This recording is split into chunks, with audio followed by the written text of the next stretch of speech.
Les doy la cordial bienvenida a esta actividad realizada por la Facultad de Ciencias Jurídicas de la Universidad de Atacama y la Red Chilena de Investigadores de Derecho Procesal.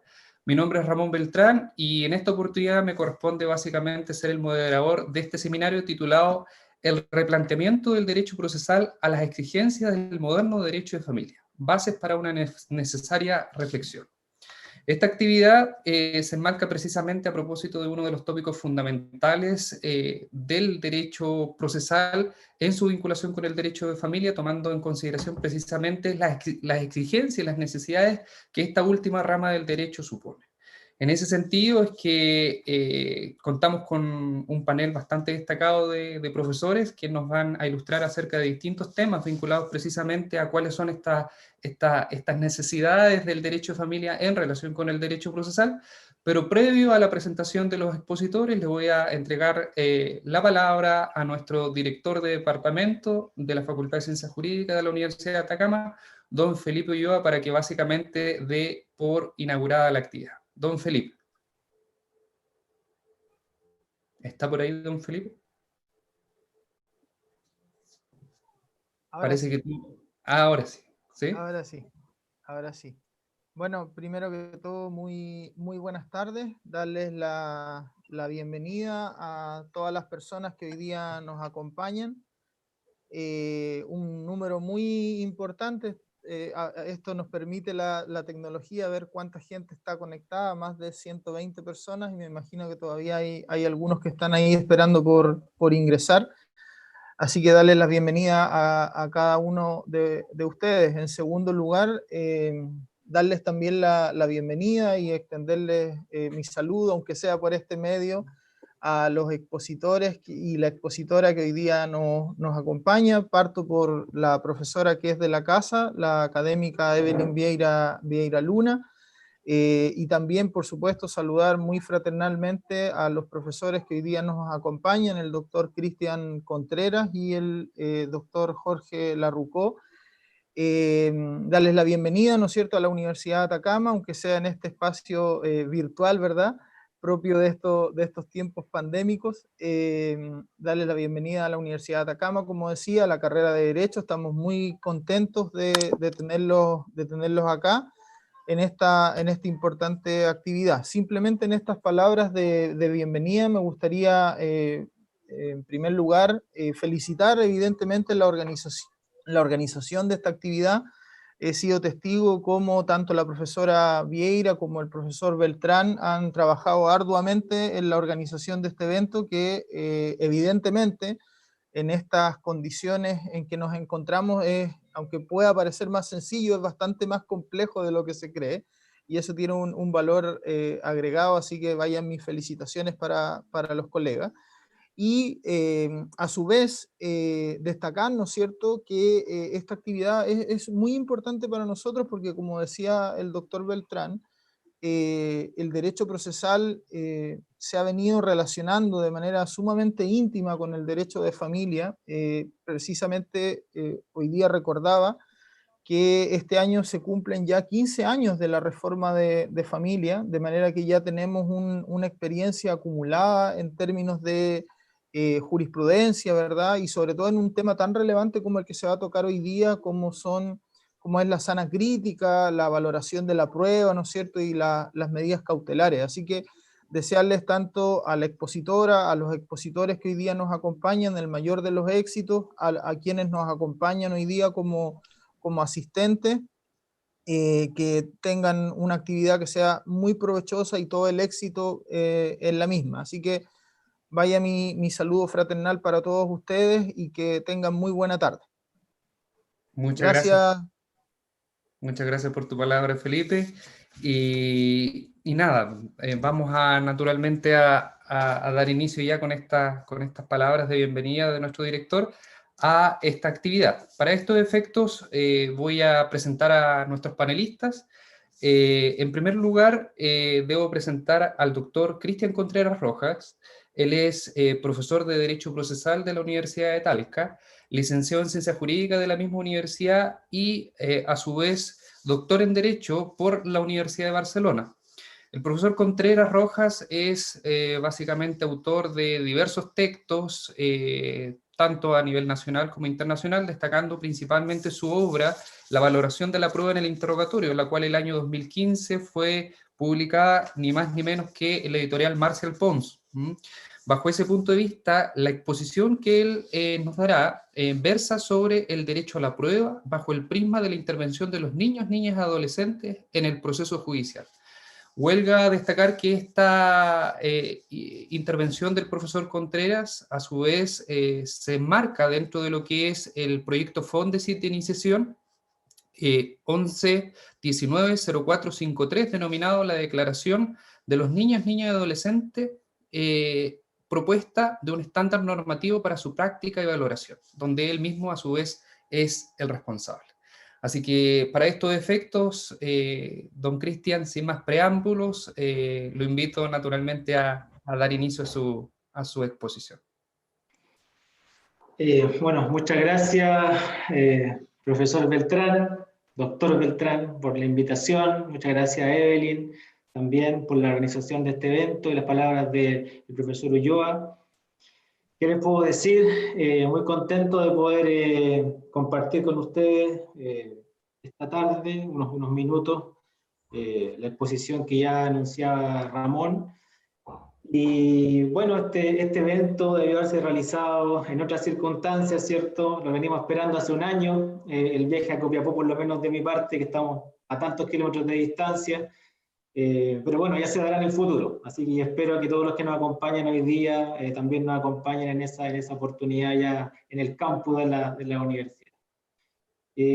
Bueno, y contento también de compartir con Jorge, que algunos seminarios nos ha tocado también compartir mesa, así que un agrado como siempre y vengo a aprender más que a enseñar, más que a exponer un tema de un punto de vista, si se quiere, demasiado elevado o con cuestiones doctrinales de difícil comprensión. Yo quiero hacer una mirada bastante práctica, aterrizada, si se quiere, de la participación de los niños, niñas y adolescentes en el proceso judicial, con una mirada en el proceso de familia, y de las exigencias que impone el proceso judicial, de una mirada que permita incorporar debidamente la participación de niños, niñas y adolescentes. Y esto impone un desafío, y ese desafío tiene que ser asumido en primer lugar por el Estado, a partir de todas las obligaciones internacionales que ha asumido. Ya les voy a mencionar un poco este cuerpo normativo internacional que regula la intervención de niños, niñas y adolescentes en el proceso judicial, y obviamente eso tiene que tener un aterrizaje al final en el desarrollo práctico de todos los procesos judiciales que cuenten con la intervención de niños, niñas y adolescentes. Y esto tiene que ser, y esto siempre lo digo en mi visión regionalista también, la defensa del regionalismo, no solamente en Santiago, sino que hasta el último tribunal de familia que exista en la geografía. O sea, en la región del Maule yo siempre cito el tribunal de Chanco, que quizás alguien lo conoce ya o lo conocerá en el futuro. Este es un tribunal chiquitito, por ahí una comuna muy chiquitita, y por lo tanto todas las garantías, todos los derechos que siempre se levantan para todos los litigantes en general, en este caso para litigantes o terceros intervinientes, que sean niños, niñas, adolescentes, tiene que hacerse efectivo, tiene que respetarse en todos los tribunales, en todos los procedimientos. No hay procedimientos en tribunales más importantes que otros, eso es lo que quiero resaltar. Eso como punto de entrada.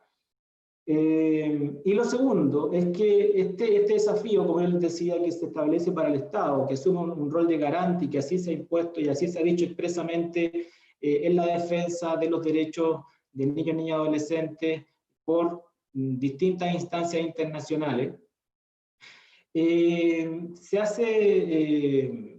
nos lleva a la necesidad de repensar la formulación de los procedimientos judiciales, porque el proceso judicial está pensado para adultos, o sea, se crea por adultos y está pensado para ser aplicado respecto de adultos.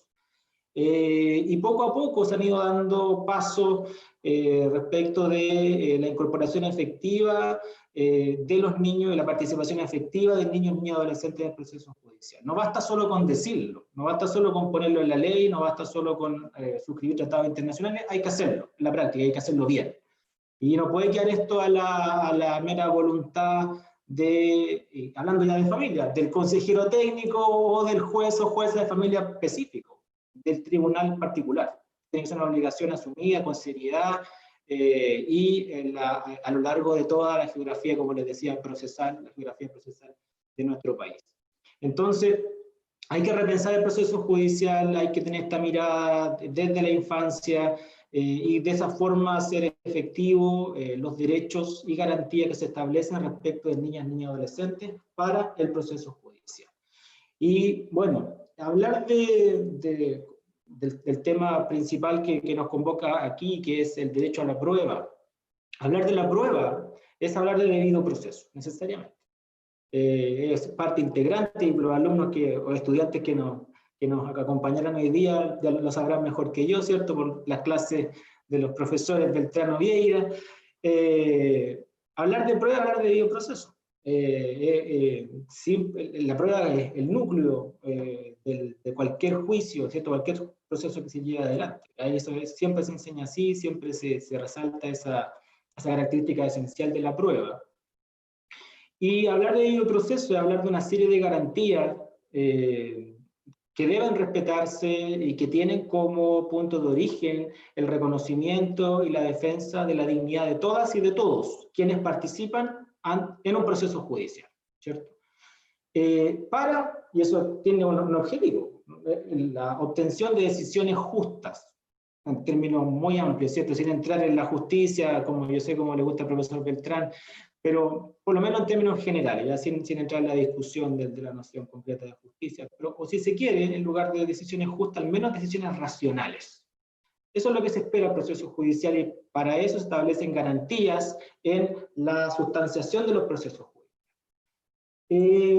Lo interesante va a ser, por lo tanto, en ver derecho a la prueba como parte integrante del debido proceso, es cuándo qué se exige para que ese proceso sea debido, tratándose de la intervención de niños, niñas y adolescentes. Esa pregunta tenemos que hacer.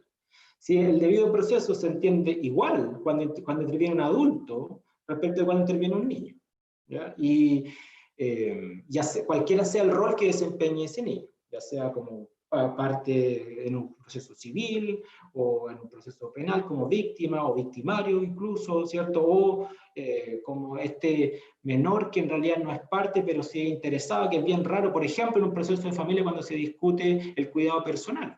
El menor involucrado es parte del juicio, es bien extraño esto.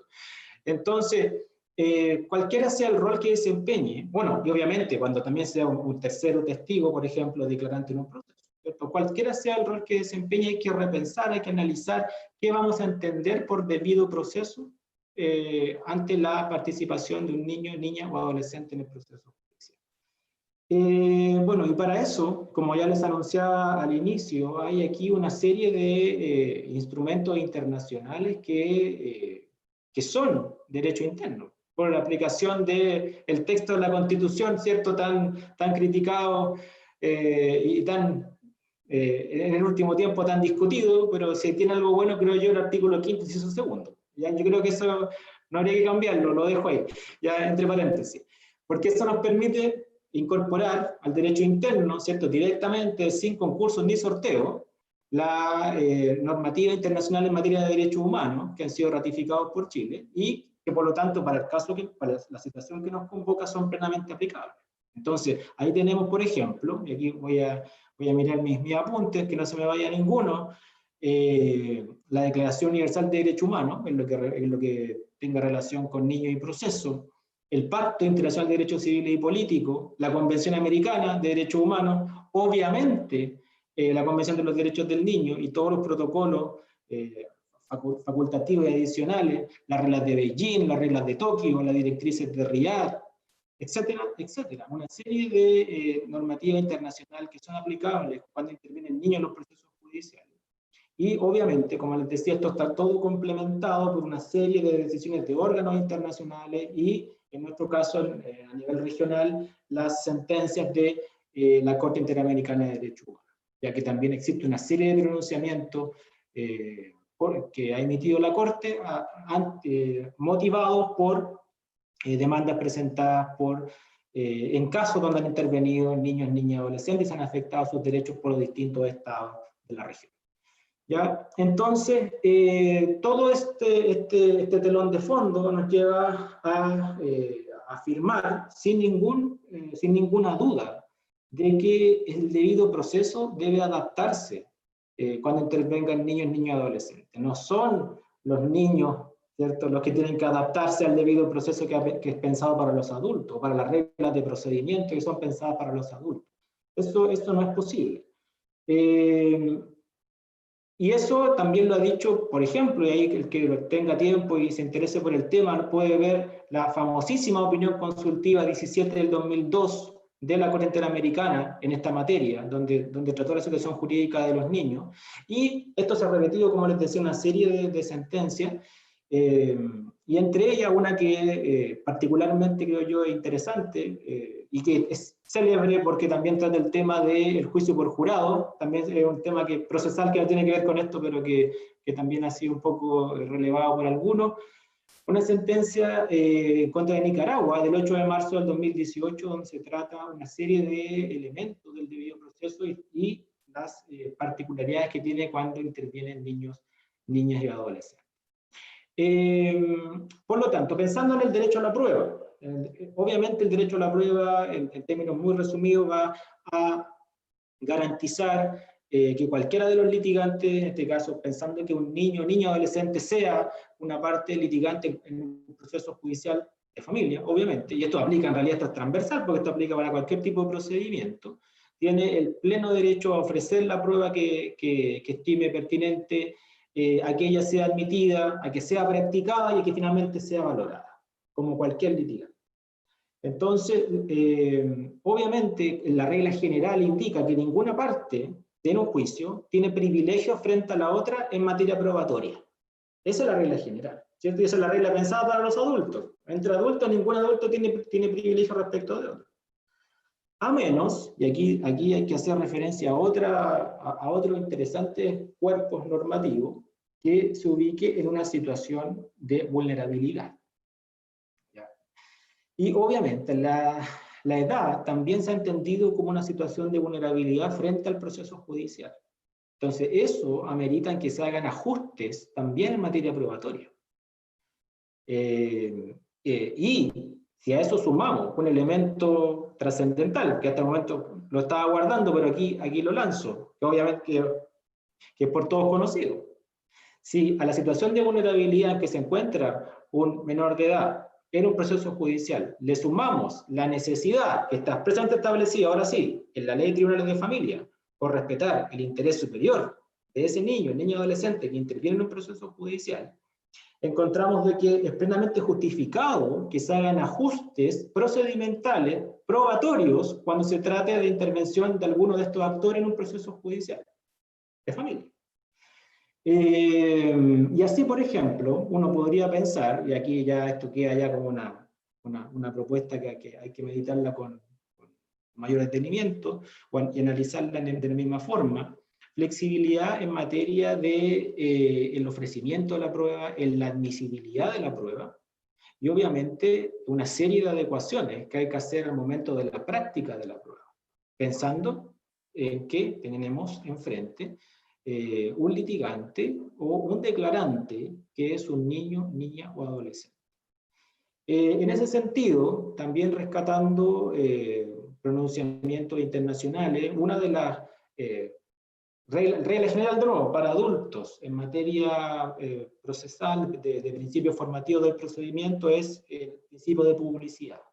Obviamente la publicidad cede, ¿cierto? Cede cuando intervienen niños, niñas y adolescentes. Aquí hay intereses superiores a la publicidad, que es precisamente lo que yo les mencionaba, que es la tutela del interés superior del niño. El niño no puede ser revictimizado, expuesto públicamente, y eso obviamente amerita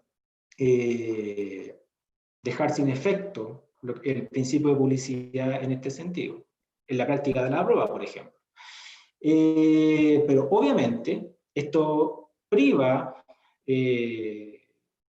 quita del escrutinio público a la decisión que se emita. Porque obviamente la práctica de la prueba sin publicidad y que posteriormente no se concrete en una motivación de la sentencia, en una exposición del sentenciado de los elementos que se constataron en esa prueba que se practicó sin publicidad, podría privar del escrutinio público a la decisión en ese aspecto. ¿Ya? Y aquí estoy pensando, no necesariamente va a ocurrir en materia de, por ejemplo, prueba testimonial de niños, niñas y adolescentes, pero sí ocurre en una actividad que se desarrolla claramente en los procedimientos de familia, no todos, pero muchos, y que tiene que ver con el ejercicio del derecho a ser oído, que no es propiamente una actividad probatoria, pero necesariamente es un insumo que se le proporciona al juez y que tiene que tener en cuenta al momento de dictar la sentencia.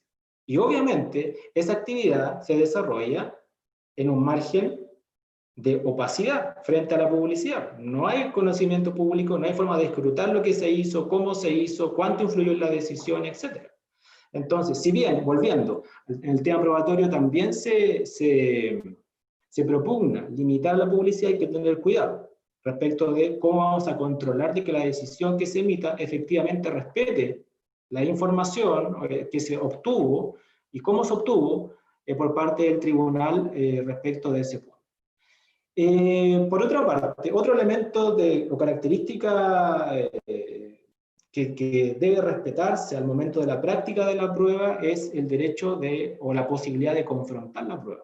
Y aquí tenemos ya el conflicto más claro sobre el principio de interés superior del niño, ¿cierto? Y el derecho a la prueba, por ejemplo, del litigante mayor de edad, que podemos tener un mayor de edad frente a un menor de edad. Entonces, en ese caso, pareciera también que es claro que el derecho de confrontación va a tener que reanalizarse, repensarse, reformularse, porque no se puede llevar a cabo de la misma manera en que se hace respecto de un juicio desarrollado entre adultos.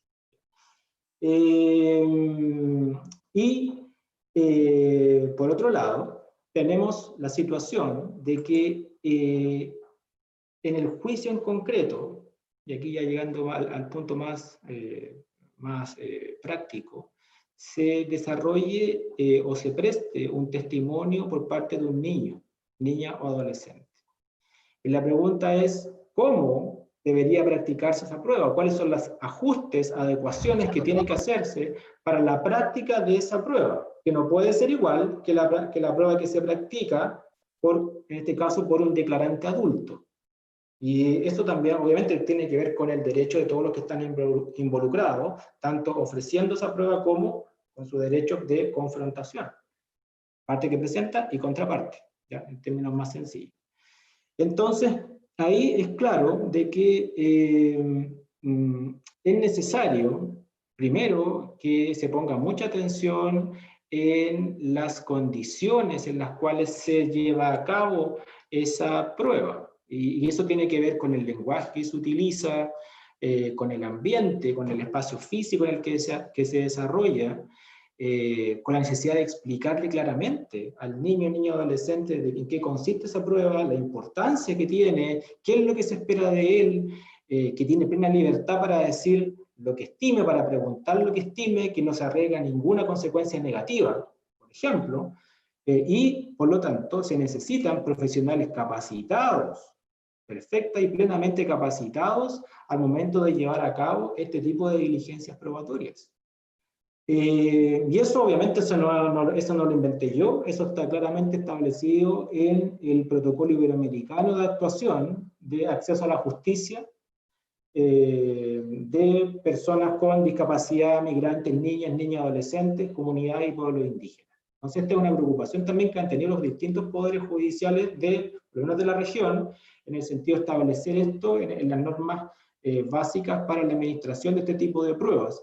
Y esto es muy importante, por si no lo conoce alguno de los asistentes les cuento, hay un protocolo de acceso a la justicia de grupos vulnerables, donde también se considera a los niños, niñas y adolescentes que este año emitió o elaboró el Poder Judicial de nuestro país, que lo encuentran en la página del Poder Judicial, donde también se reitera la necesidad de hacer estas adecuaciones tratándose de la declaración de niños, niñas, adolescentes, y donde se resalta la necesidad de un intermediario calificado y especializado que intervenga, que tome parte y que se comunique directamente con el niño, niña, adolescente.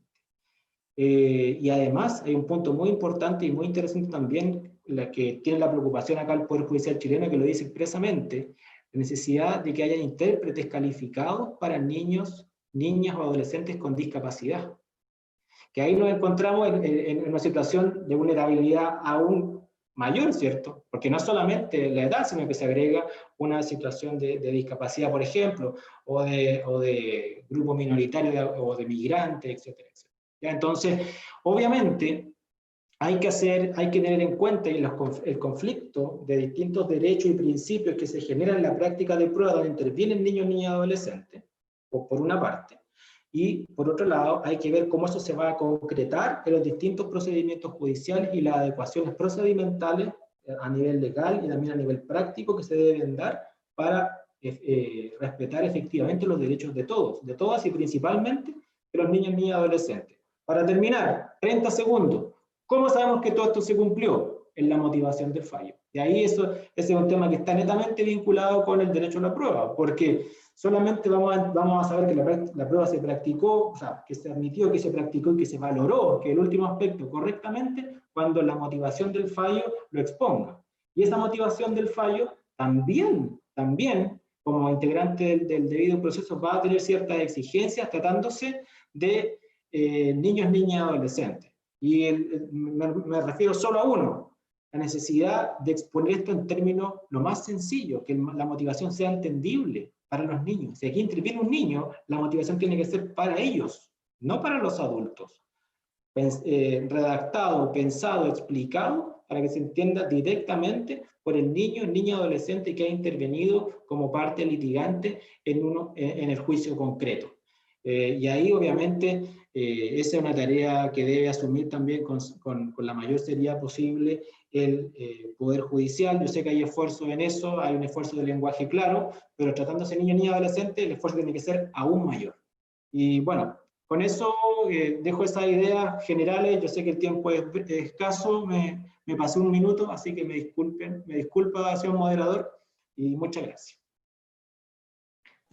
Muchas gracias, profesor Contreras. Excelente exposición. De verdad quedó muy, muy claro todo lo que guarda relación con el derecho a la prueba bajo el prisma precisamente de los niños, niñas y adolescentes.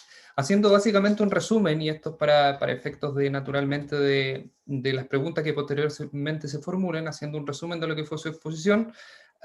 Por una parte, el profesor Contreras insta a, por así llamarlo, una mayor intervención estatal precisamente en materia de los derechos de los niños, niñas y adolescentes. Principalmente estos derechos contextualizados al alero, no necesariamente hablando, mirado el punto de vista nacional, sino que también extranjero, por aplicación naturalmente de tratados internacionales ratificados por Chile que se encuentran vigentes y que bajo ese punto de vista, por aplicación del artículo 5º, inciso 2 de nuestra Constitución, tendrían plena cabida, dentro de los cuales naturalmente estarían pactos como el Pacto de Beijing, Pacto de Tokio, la Convención naturalmente de los Derechos del Niño y una serie de otros tratados internacionales. Bajo ese punto de vista, la vinculación que hace con estas normas internacionales es vincular la prueba dentro del paradigma del debido proceso.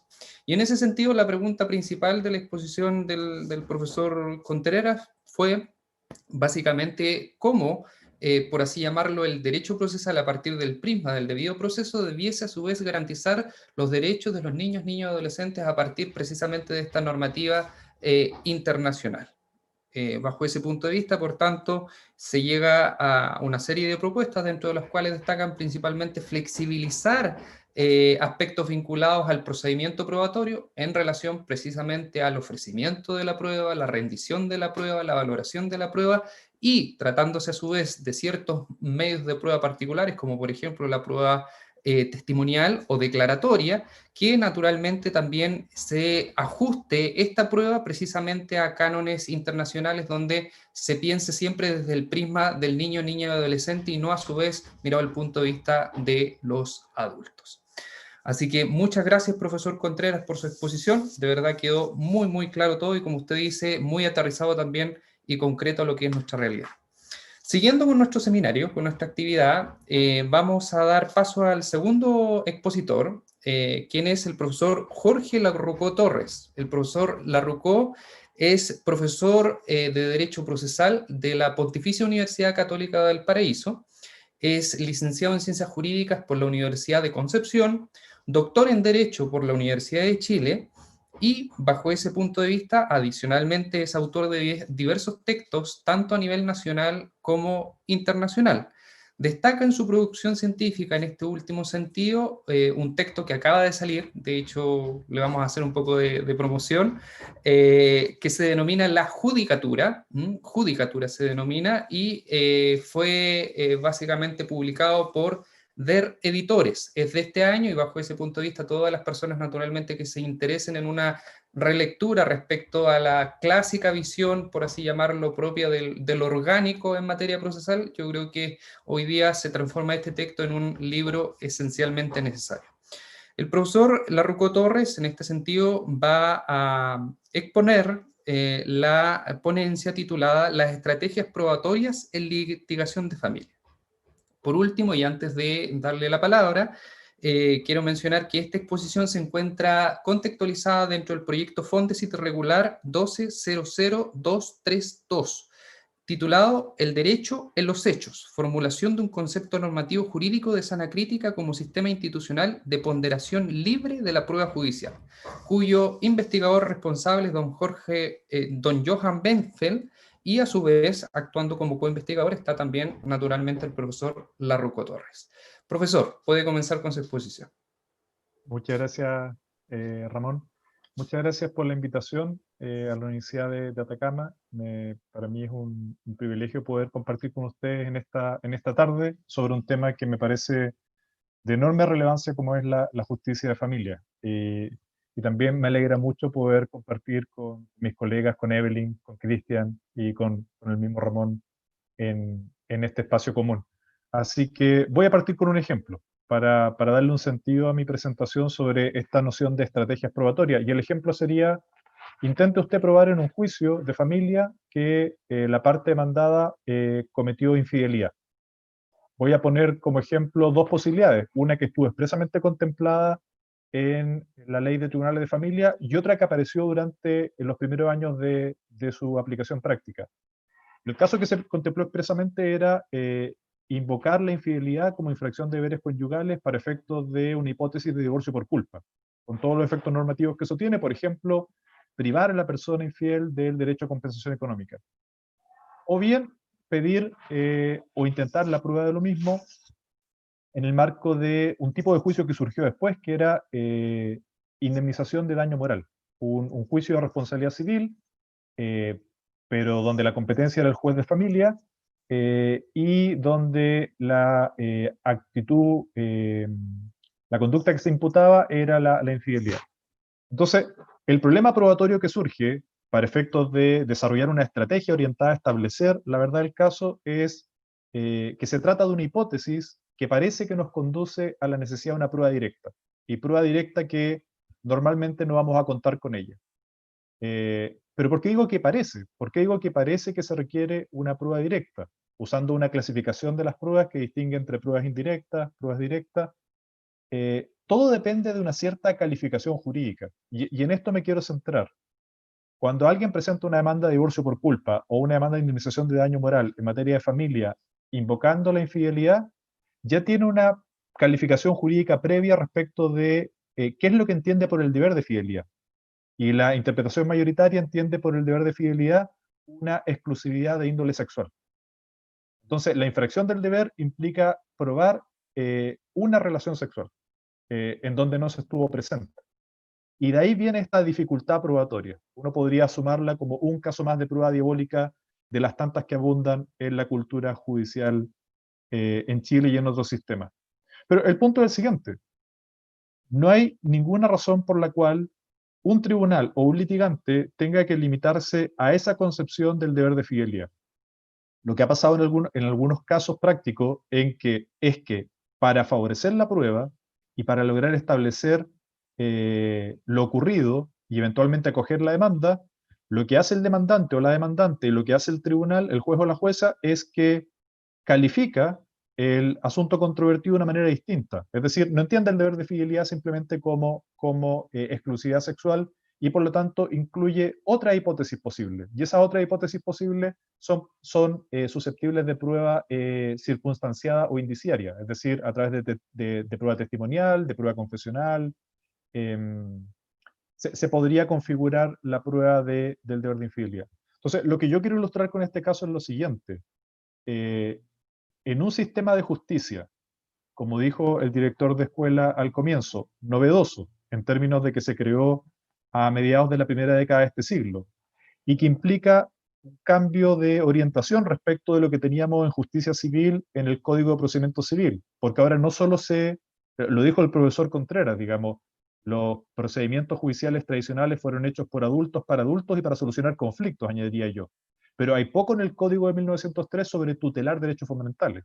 Y él nos presentó un caso elocuente en donde la presencia de un actor o una actora que da pie a un principio jurídico, que es el interés superior, redefine el ámbito procedimental y redefine el ámbito probatorio. Es decir, en familia queda claramente demostrado que las juezas y jueces, parte del trabajo que hacen es resolver conflictos conforme a derecho vigente, casos de filiación, de divorcio, de adopción, de alimentos, pero en mucha otra parte de su carga de trabajo es lisa y llanamente tutela cautelar de derechos fundamentales, medidas de protección de niños, niñas y adolescentes, violencia intrafamiliar y una serie de otros dispositivos que existen. Entonces, esa doble dimensión que existe en familia no estaba presente en la justicia civil durante el siglo XX y hoy día tenemos que ajustar nuestra investigación a este modelo. Pero claro, el problema es que se trata de un modelo normativamente fragmentario.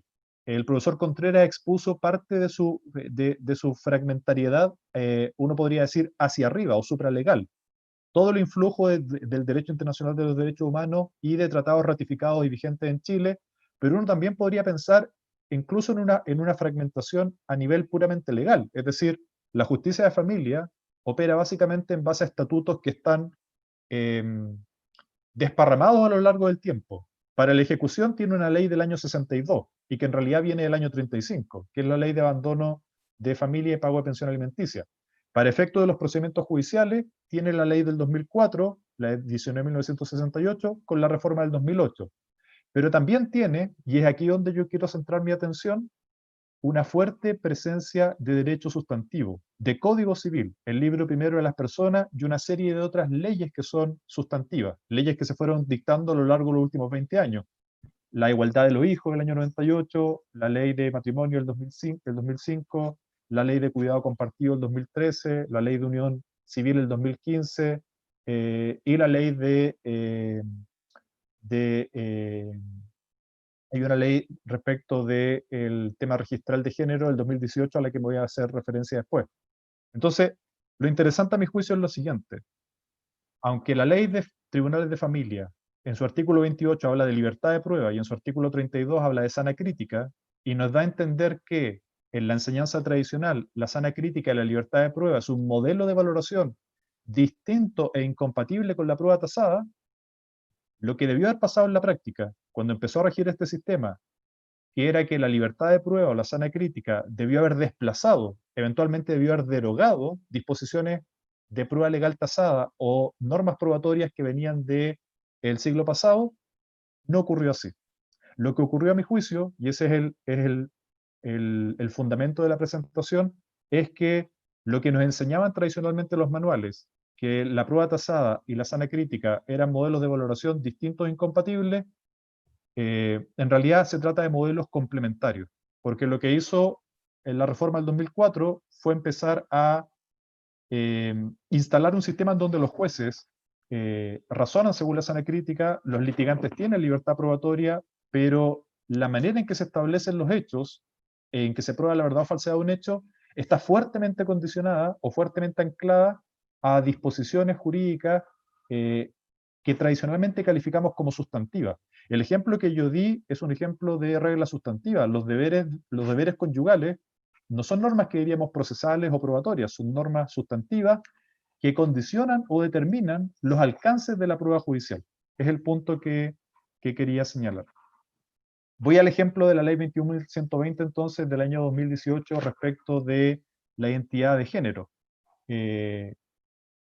Como la competencia que dio la ley fue para un órgano de la administración del Estado, el registro civil, salvo que se trate de un niño o niña adolescente mayor de 14 años y menor de 18, en cuyo caso se plantea una competencia judicial, ¿dónde está lo interesante del caso? Que para ejercer este derecho a un cambio registral respecto del género, se tiene que demostrar que se hizo, que hay una cierta madurez respecto de quién está ejerciendo el derecho, que hay una cierta claridad respecto a su efecto, y para esto tenía que hacerse un seguimiento durante un lapso determinado, que es un año, pero la ley dispuso específicamente que se acredite ese punto con un informe psicosocial. Entonces, ¿dónde está lo interesante? Que en una ley del 2018, que además sabemos que es una respuesta directa a una opinión consultiva de la Corte Interamericana a propósito de una petición que hizo el Estado de Costa Rica, en un contexto de tribunales modernos con libertad de prueba y con sana crítica, el único punto controvertido o el único punto que podría ser objeto de controversia, la ley dispone que se pruebe con un modelo de prueba tasada, con un informe, un peritaje, una prueba en el marco de la prueba pericial que es muy amplio. ¿Y dónde está algo que a mí me parece realmente notable de la disposición? Se exime al perito de comparecer ante el tribunal para explicar el informe.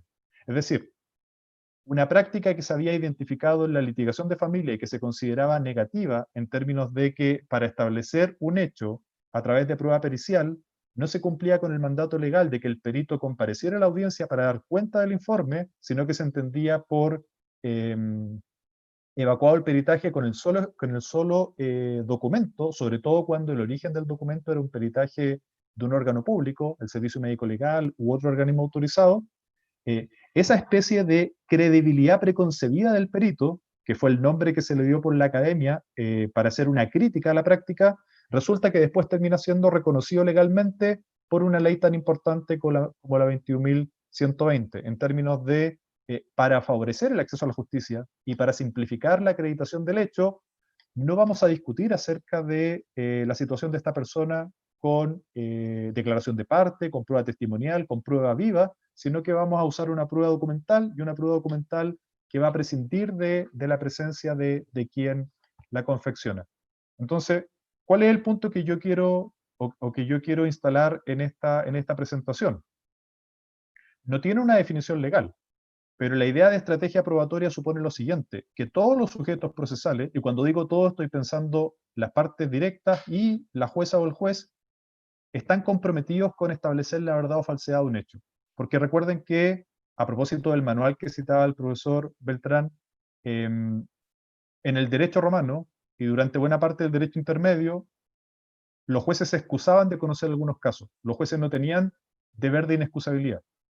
Pero es una característica de la judicatura moderna de los últimos 200 años que a los jueces, cuando se les requiere la intervención, ellos no pueden excusarse de fallar, no solo por falta de ley, sino que tampoco se pueden excusar de fallar porque no sepan qué es lo que ocurrió en el caso concreto. O sea, los jueces tienen deber de inexcusabilidad respecto de la verdad o falsedad de los hechos. En materia de la prueba, se deben pronunciar, con todas las dificultades que eso implica. Entonces, el juez tiene que seguir alguna estrategia probatoria para efectos de decir por qué va a rechazar la demanda, denuncia o requerimiento o por qué la va a acoger.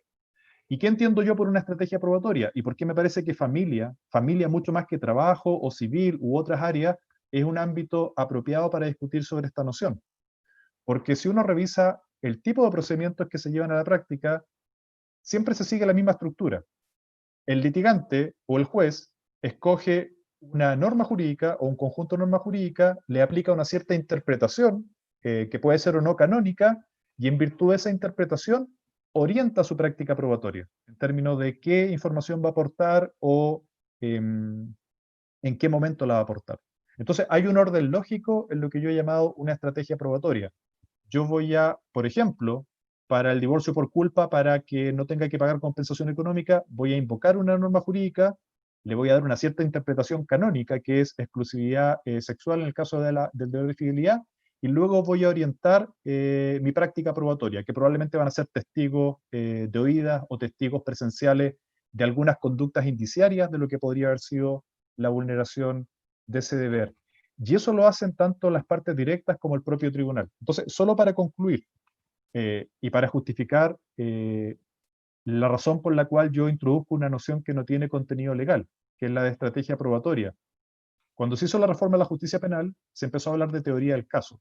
Y luego se empezó a hablar de teoría del caso en familia y en laboral, porque eran sistemas de litigación oral. Entonces se trató de traspasar una técnica de litigación de la justicia penal, que dicho sea de paso, tampoco tiene reconocimiento legal, digamos, es una construcción académica, a sistemas de litigación no penales, como era familia y como era laboral. Y yo me encontré con sentencias judiciales en familia, en donde la demanda se acogía o se rechazaba porque la teoría del caso se había corroborado o no se había corroborado. Bueno, ¿cuál es el problema con esa noción académica aplicada en familia? Que la teoría del caso deja fuera de el encuadre a los jueces y a las juezas. O sea, la teoría del caso solo la puede articular la fiscalía o la defensoría, el querellante particular, un interviniente, pero los tribunales de garantía o los tribunales de juicio oral lo penal no pueden articular una teoría del caso.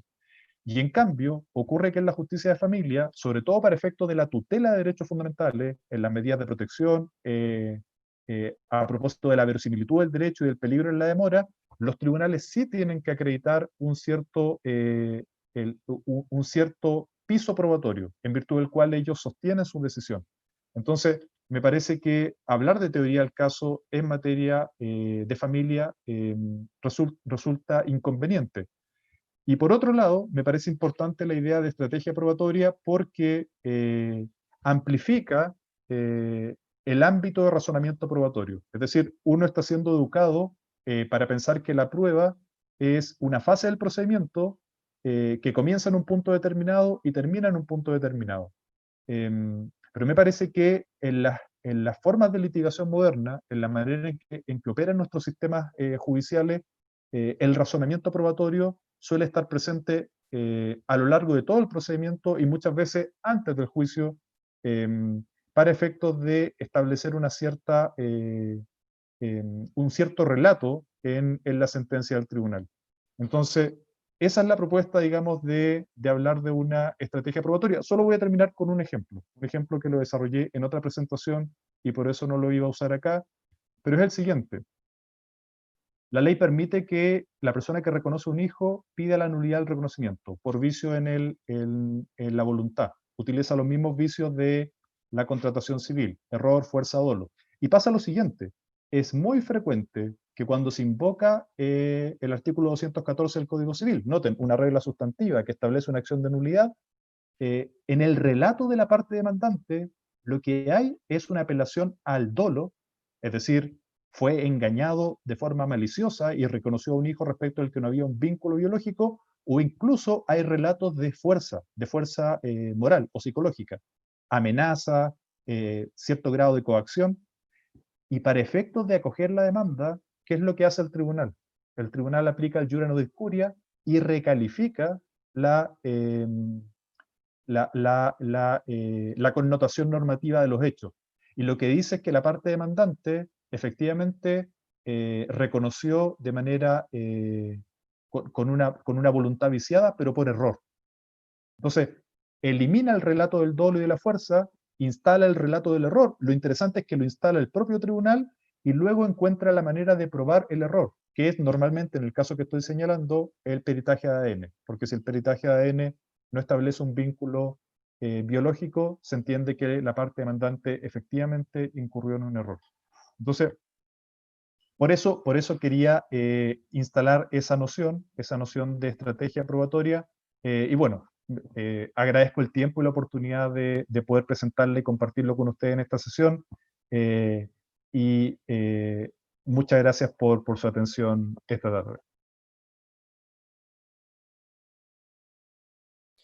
Muchas gracias, profesor Larrucó. Muy clara también su exposición, muy específica y por lo demás también muy propositiva respecto a un tema tan acuciante, precisamente respecto de cómo abordar las diversas implicancias que supone la litigación en materia de familia.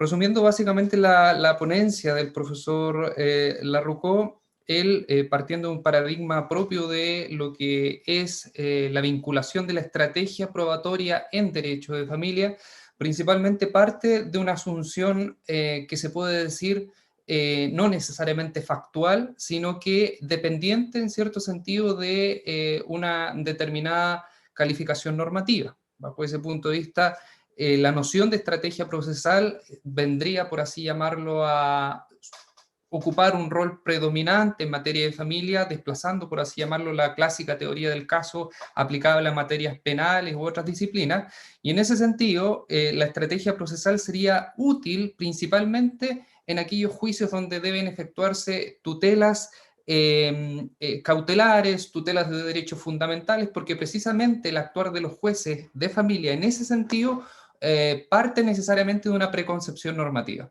Es decir, no se puede ver como antagónico en la vinculación clásica de lo que por una parte es la sana crítica versus la prueba legal, porque incluso si se valida el sistema de la sana crítica, igualmente siempre hay un germen normativo en el cual naturalmente se sustenta. Y el ejemplo emblemático fue el que, con el cual partió la exposición el profesor Larrucó, que guarda precisamente relación con la denominación del divorcio culpa, la exclusividad, por así llamarlo, de la relación sexual, la infracción del deber de fidelidad, que a su vez debe ser interpretado normativamente para luego, a partir de aquel, por así llamarlo, desprender elementos de prueba necesarios para acreditar las circunstancias de que se trata. Así que, bajo ese punto de vista, muy, muy clara su exposición, profesor, le agradecemos nuevamente y vamos a continuar con nuestra actividad. En este sentido, vamos a presentar a la profesora Evelyn Vieira Luna. Antes de sí presentar a la profesora Evelyn Vieira, les pido a las personas que eventualmente que van escuchando las exposiciones de los profesores, pueden perfectamente ir formulando las preguntas de rigor en el chat para naturalmente posteriormente formularlas por mi intermedio. ¿Ok? Bueno, la profesora Evelyn Vieira Luna es académica de Derecho Procesal de nuestra facultad, la Facultad de Ciencias Jurídicas de la Universidad de Atacama.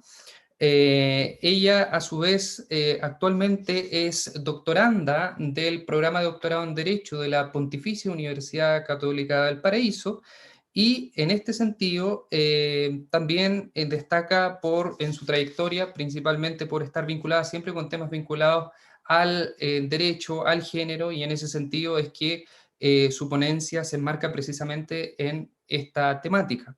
El título de la ponencia de la profesora Vieira Luna se denomina Género y cautela en los procesos de familia, algunos problemas. Para estos efectos, por tanto, dejo a Evelyn con ustedes. Muchas gracias por la presentación, profesor Ramón. Bueno, agradecida de participar en el seminario y sobre todo de participar de forma conjunta con el profesor y doctor Cristian Contreras y con el profesor doctor Jorge Larrucó. La verdad es que es un placer tenerlo el día de acá en nuestra universidad. Quizás las circunstancias hubieran sido distintas, hubiéramos podido hacer un seminario de carácter presencial, pero lamentablemente, atendidas las circunstancias, esta fue una solución a propósito de ello, así que, pero muy, muy agradecidos de que ustedes puedan participar el día de hoy con nosotros. Bueno, mi presentación, como tal indicó el profesor Ramón, se titula Género y cautela, algunos problemas. Para estos efectos yo les preparé una presentación, voy a compartir mi pantalla, ustedes por favor me confirmarían si efectivamente la pueden apreciar. Le pediría entonces para estos efectos a nuestro informático Guillermo, si se encuentra por ahí, que por favor me habilite la posibilidad de compartir la respectiva pantalla. Vamos a ver, esperar unos segundos.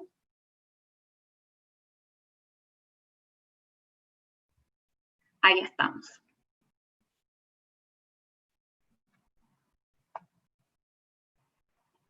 ¿La están viendo, cierto? ¿Me podrían confirmar?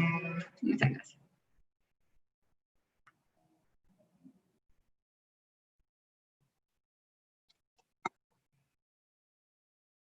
Entonces, los voy a minimizar para empezar la respectiva presentación.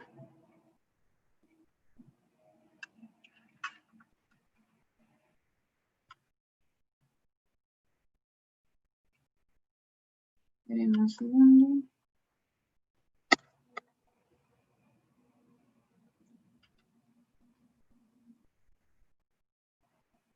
Esperen un segundo que al parecer tenemos un problema técnico. Aquí estamos.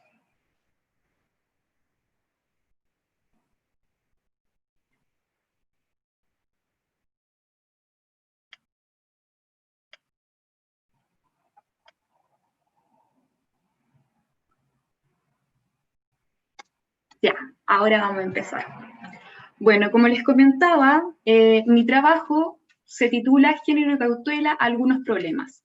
La verdad es que yo en esta presentación no intento definir o solucionar una temática, sino más bien la idea es discutir a propósito de lo que hoy en día yo pueda visualizar o pude visualizar también a través de mi experiencia profesional de lo que ocurre en los tribunales de familia a propósito de los intereses que de alguna manera podríamos pensar que se confrontan entre los derechos de una mujer y las medidas cautelares en los procedimientos proteccionales respecto a niño, niña o adolescente. Para estos efectos, entonces, lo que yo quiero plantear es los múltiples intereses o confrontaciones que existen a propósito de ello. Como la presentación indica en su nombre, Género cautela, algunos problemas, primeramente la idea de la presentación es verificar qué se entiende por cautela en nuestro ordenamiento jurídico, precisar dicha cautela a propósito de los procedimientos de familia. Por otra parte, constatar cuáles podrían ser algunos problemas que en la práctica se dan y para esos efectos poder exhibir algunos casos prácticos. Por otra parte, verificar si existen limitaciones a esta potestad cautelar otorgada a los jueces de familia y finalmente ello relacionarlo con entonces el género en cuanto a su estructura y en cuanto a las consecuencias que apareja a propósito de los estereotipos que de alguna otra manera se enmarcan en relación a la categoría de lo que se entiende por femenino, o de lo que debería ser entonces una mujer a propósito del rol designado en relación a su género. ¿Ya? Comencemos. Lo primero entonces que vamos a comentar es qué se entiende entonces por tutela provisional. La verdad es que tutela provisional podría sonar un concepto equívoco porque podrían considerarse una serie de instituciones procesales en su interior. Ya, no obstante, y solamente para efectos de esta presentación, me gustaría que pudiéramos comprender o circunscribir entonces lo que se entiende por tutela provisional en dos ámbitos, que serían, por una parte, las medidas cautelares y por otra parte, los procesos de urgencia o sumario. Las medidas cautelares entendidas a efectos de asegurar entonces la efectividad de una sentencia y por otra parte, los procesos de urgencia o sumarios entendidos a efectos de adoptar medidas de carácter provisional con la finalidad entonces de salvaguardar un determinado derecho. En el caso en particular, el día de hoy vamos a ver las medidas cautelares, es decir, aquellas que se dictan o se decretan a propósito de asegurar la efectividad entonces de una determinada sentencia. Una vez dicho esto, es decir, que las medidas cautelares pertenecen a esta tutela provisional a efectos de asegurar entonces la efectividad de una sentencia, es importante recordar que esta institución procesal de la tutela provisional nace o se fundamenta bajo la ideología de que la lentitud de un procedimiento puede aparejar consecuencias bastante desastrosas respecto a, por ejemplo, los derechos de las personas, ¿ya? Podrían verse vulnerados sus derechos a propósito entonces de la lentitud de un proceso. Entonces es necesario contar con mecanismos jurídicos para salvaguardar de alguna otra manera o contrarrestar esa lentitud que podría durar un determinado proceso, ¿ya? Existen distintas opciones legislativas en orden a cómo reconocer entonces las medidas cautelares en un ordenamiento jurídico. Por una parte está la potestad cautelar de carácter general, que en realidad es establecer como una cláusula, valga la redundancia, de carácter general que le permite entonces al juez adoptar medidas cautelares en determinado proceso. Sin, en ese caso, especificar las medidas cautelares que pudiese adoptar.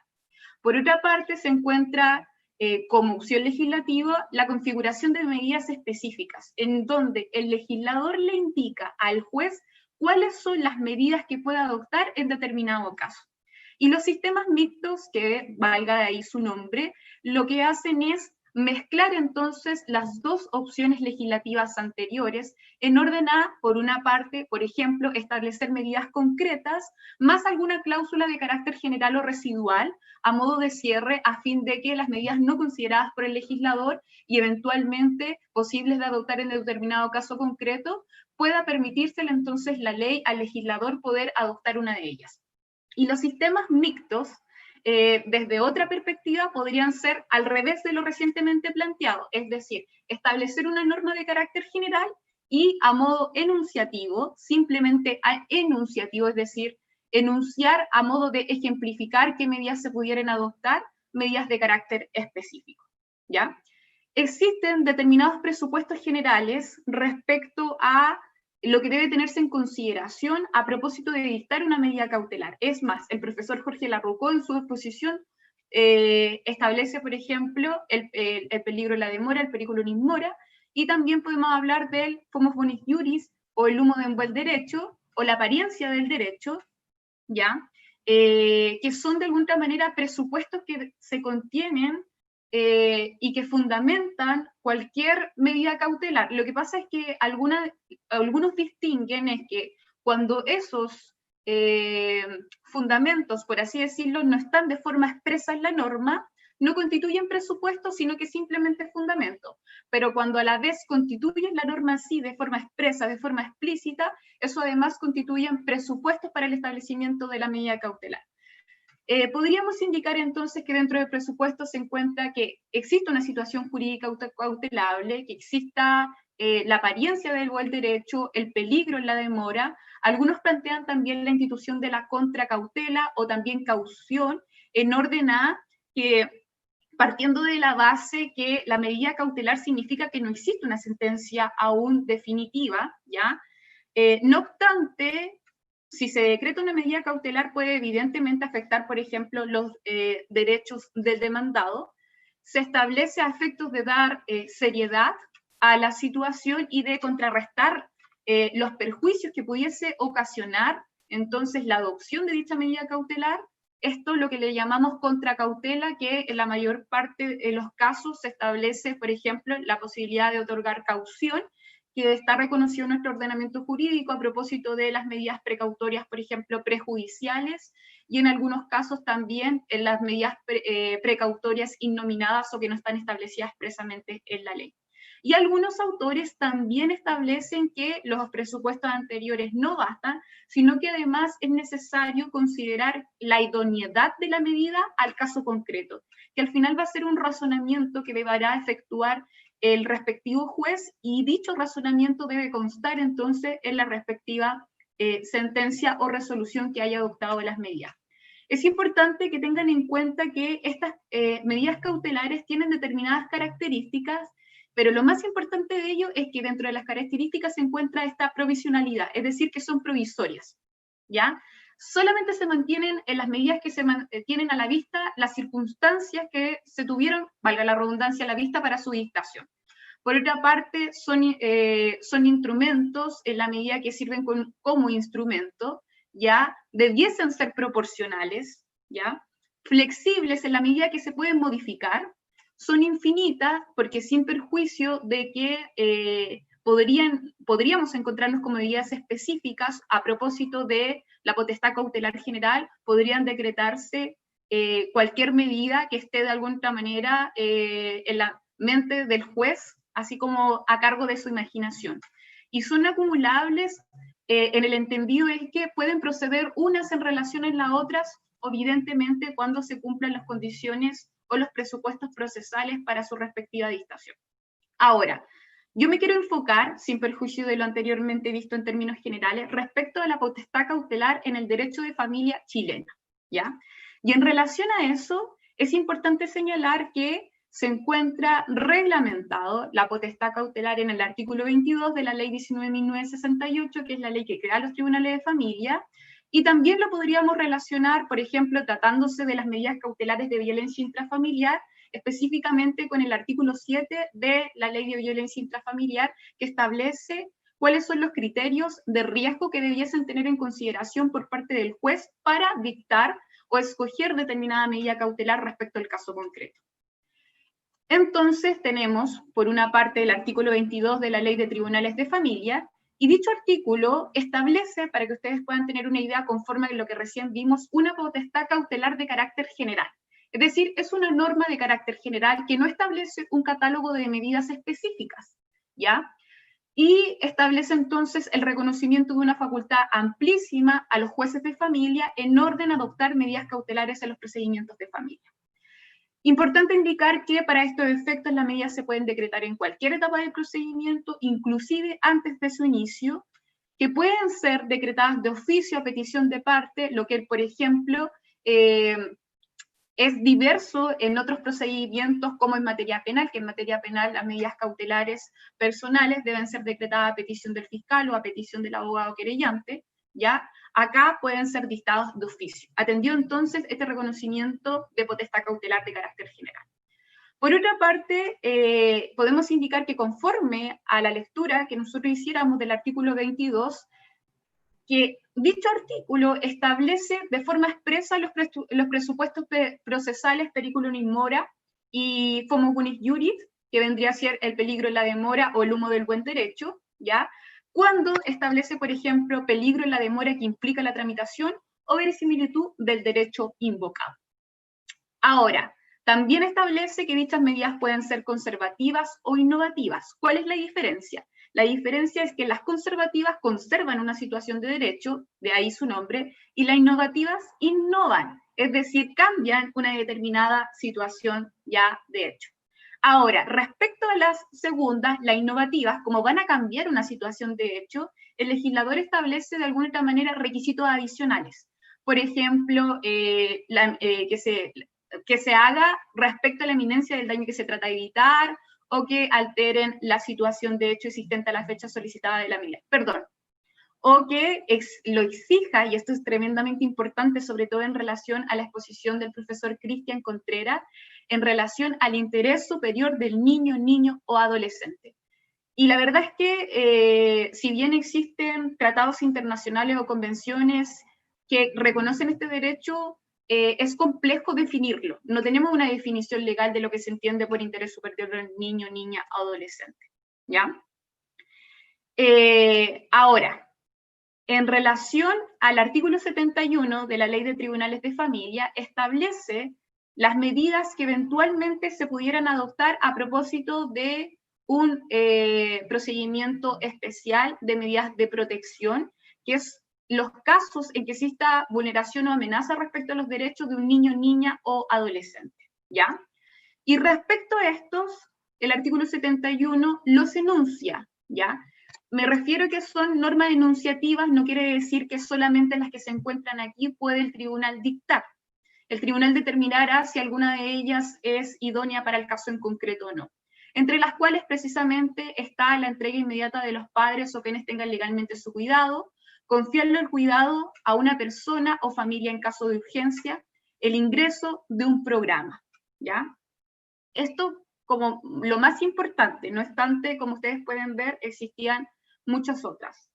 El artículo 92 de la Ley de Tribunales de Familia también establece entonces medidas respecto a los procedimientos especiales de violencia intrafamiliar, entre cuales se destacan, por ejemplo, la prohibición del ofensor de acercarse a la víctima y también de restringir, por ejemplo, el ingreso al hogar común, y también, por ejemplo, se establece el régimen provisorio del cuidado personal o el régimen de la relación directa y regular, que son cuestiones que debiesen, entonces, también regularse dentro de un procedimiento de violencia intrafamiliar, es decir, como que siempre se van a interrelacionar, por así decirlo, un procedimiento proteccional y un procedimiento de violencia intrafamiliar. ¿Y ello por qué? Porque cuando estamos frente a una violencia intrafamiliar, puede ser que el niño también sea víctima de violencia intrafamiliar o bien pueda ser testigo de violencia doméstica. Y conforme a los protocolos internacionales, ser testigo de violencia doméstica también constituye una vulneración entonces de los derechos del niño, niña, adolescente. Ahora, en relación a los casos concretos, yo les voy a comentar 5 situaciones, voy a tratar de ser lo más breve posible. El caso de Angélica es un caso en el cual ella fue golpeada por su pareja y amenazada de muerte. Respecto al golpe también hubo hubo ahorcamiento, razón por la cual ella hace la respectiva denuncia en Carabineros.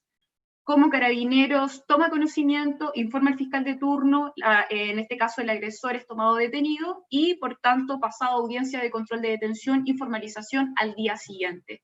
Respecto al imputado, o en dicha audiencia se decreta una suspensión condicional del procedimiento, estableciendo el abandono del hogar común por una parte, y por otra parte la prohibición de acercamiento en relación entonces a la víctima. Cuando sucedía todo esto, Angélica se encontraba siendo evaluada por el fiscal de turno, quien les hace unas pautas de evaluación de riesgo y determina que se encontraba en un riesgo alto porque existían episodios de violencia con anterioridad y la deriva a una casa de acogida.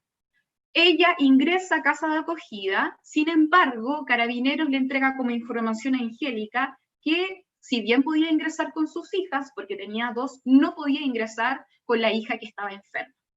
Entonces ella tuvo que dejar a su hija que estaba enferma con su hermana, razón por la cual ingresa a casa de acogida y cuando llega a casa de acogida y se entera que efectivamente su otra hija, que a pesar de estar enferma también podía asistir a la casa de acogida, la recoge. Se hace la respectiva audiencia, entonces ya de alguna manera se concluye, entre comillas, el procedimiento penal porque se suspende a propósito entonces de la suspensión condicional del procedimiento, pero paralelamente se apertura una P, que es una medida de protección en los tribunales de familia de Copiapó. Y en esa medida de protección se cita a respectiva audiencia entonces al padre y a la madre, teniendo en consideración evidentemente que existía entonces una prohibición de acercamiento respecto a la suspensión condicional del procedimiento. No obstante, se lleva a cabo entonces la audiencia, y en la audiencia el padre da cuenta que en realidad efectivamente habían tenido una discusión y él se había alterado, pero porque su mujer le había sido infiel con el vecino, y en esa misma audiencia se muestran o evidencian, por ejemplo, lo que estaba ocurriendo en relación a ello. El tema, y lo que ocurre acá, es que en esa misma audiencia, las pruebas respecto a esta, entre comillas, fidelidad, y en razón de que la madre había, entre comillas, incitado a la prohibición de acercamiento de las hijas con su padre o evitado la relación directa e irregular en estos días en que ocurría esto, sin autorización judicial previa, ella era quien constituía un ente vulnerador para sus hijas y no el padre. Por tanto, en esa audiencia se le otorga el cuidado personal provisorio de las niñas al padre y no se le entrega a la madre, por tanto se le quita mediante esa medida cautelar. Respecto al caso de María, en relación a María existe una situación en la cual también se apertura una medida de protección, y ustedes me van a creer que la resolución de la cautelar a propósito de la apertura entonces de este procedimiento de protección implica que o de alguna manera sugiere que la madre tiene que esterilizarse en un plazo de 1 mes. Y esa es la razón de alguna otra manera, porque era una mujer que tenía muchos hijos, cuestión que en una sociedad o en un contexto vamos a ver ahí cómo rigen entonces estas condiciones socioculturales, económicas en determinadas decisiones. Y bueno, la resolución o la medida cautelar fue la esterilización. Es decir, entre comillas, y quizás puede sonar muy fuerte, y lo voy a decir en términos coloquiales, fue a la señora María, usted se debe esterilizar en el plazo de 1 mes, porque si no, entonces la causa de medida de protección va a otorgar su curso y usted puede perder la posibilidad de perder entonces el cuidado personal de sus niños. El caso de señora Lucy, mismo caso. caso de señora Lucy, se apertura ella denuncia por violencia intrafamiliar, se apertura una medida de protección, un procedimiento de protección, y las medidas cautelares son el ingreso de todos sus hijos, de los 5 hijos, a residencia. Ella era una mujer, bueno, es una mujer boliviana que se encontraba en condiciones de extrema pobreza, y por otra parte que su última hija no tenía menos de 1 año, por tanto le era imposible, por ejemplo, poder trabajar. Sufría violencia económica, sexual, física y de carácter psicológica. Y entonces ella inicia entonces un proceso de alguna otra manera de denunciar lo que estaba viviendo, y paralelamente se apertura entonces este proceso proteccional que termina entonces con la cautelar de ingreso de los menores a residencia, incluyendo entonces la más chiquitita, que se encontraba incluso en periodo de lactancia. En el caso de Marianne era una chica que hacía pole dance, se dedicaba a eso, y tiene una discusión con su pareja, y en esa discusión de su pareja ella hace una denuncia, porque la discusión también terminó como muy fuerte en términos de insultos, por tanto estábamos en presencia de violencia de carácter psicológica. Ella hace la denuncia, los antecedentes son derivados al Tribunal de Familia, el Tribunal de Familia entonces llama a audiencia en un procedimiento de violencia intrafamiliar, y en dicha audiencia entonces la pareja y agresor de Marianne da cuenta entonces como antecedentes que ella ejercía la actividad de hacer pole dance, que es... y por otra parte que consumía ocasionalmente marihuana, y que eso le preocupaba en relación al bienestar de su hija. Cuando le hacen la consulta en la audiencia a Marianne si era efectivo que ella consumía ocasionalmente marihuana, la verdad es que para ella no era un problema para el ejercicio de ser madre o para sus habilidades parentales. Entonces ella reconoce en la audiencia que efectivamente consumía marihuana, pero lo hacía de forma ocasional y que jamás había consumido marihuana ni al interior de la casa ni delante de su hija. No obstante eso, el tribunal, y a pesar de que existían al menos 3 causas de violencia intrafamiliar anteriores, 2 de ellas ante los tribunales de familia y otra incluso que había terminado en lesiones menos graves en contexto de violencia intrafamiliar ante el juzgado de garantía de Copiapó, aún así se le otorga entonces el cuidado personal provisorio al padre y solamente se establece como relación directa y regular el contacto con Marianne, pero además esa relación directa y regular se estableció en la resolución que debía hacerse de acuerdo a lo que establecieran los padres, es decir, el agresor junto a Marianne deberían colocarse de acuerdo para que Marianne pudiera ver a su hija. Evidentemente, en un plano en donde Marianne era víctima de violencia intrafamiliar, iba a resultar bastante dificultoso que ella pudiera coordinar con él relación directa y regular con su hija, lo que provocó que efectivamente no se le permitiera ver a su hija. El caso de doña Mary es aún, pero más, por así decirlo, penoso en nuestro ordenamiento jurídico, una situación bastante compleja.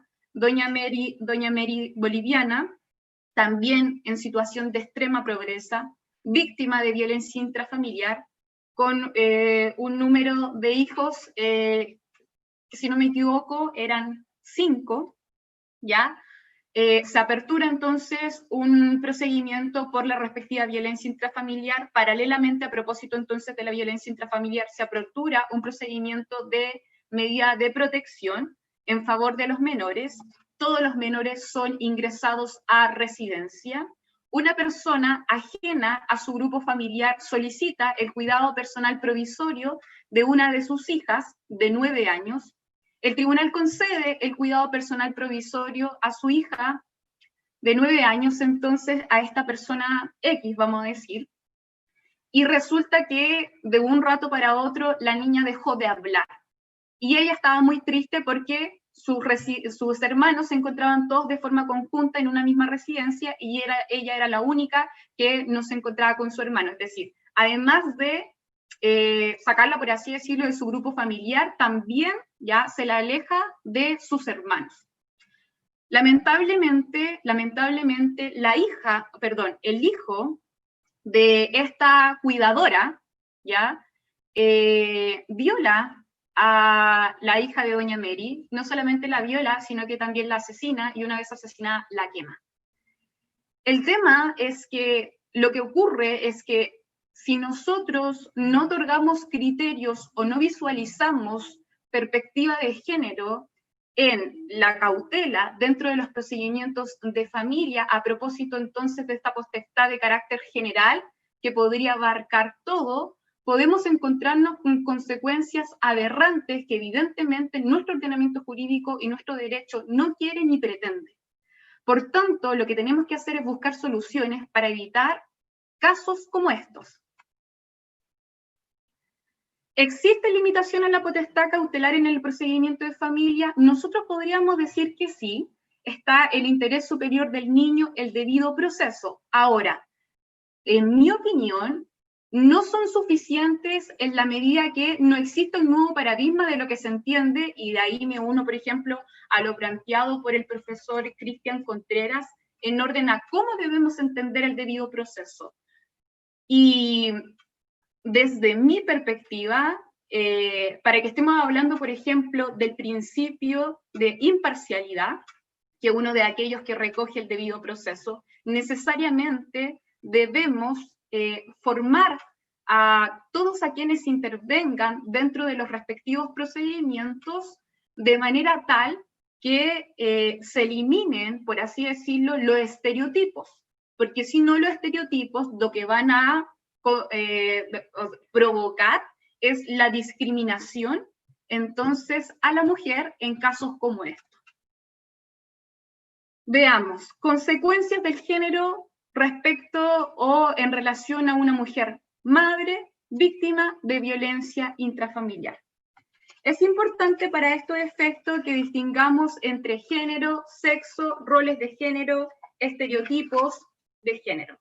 Respecto al género, podemos señalar que el género es una construcción sociocultural de lo que nosotros entendemos de aquello que de alguna otra manera son las formas de comportamiento adecuadas para determinado género, ya sea masculino o femenino.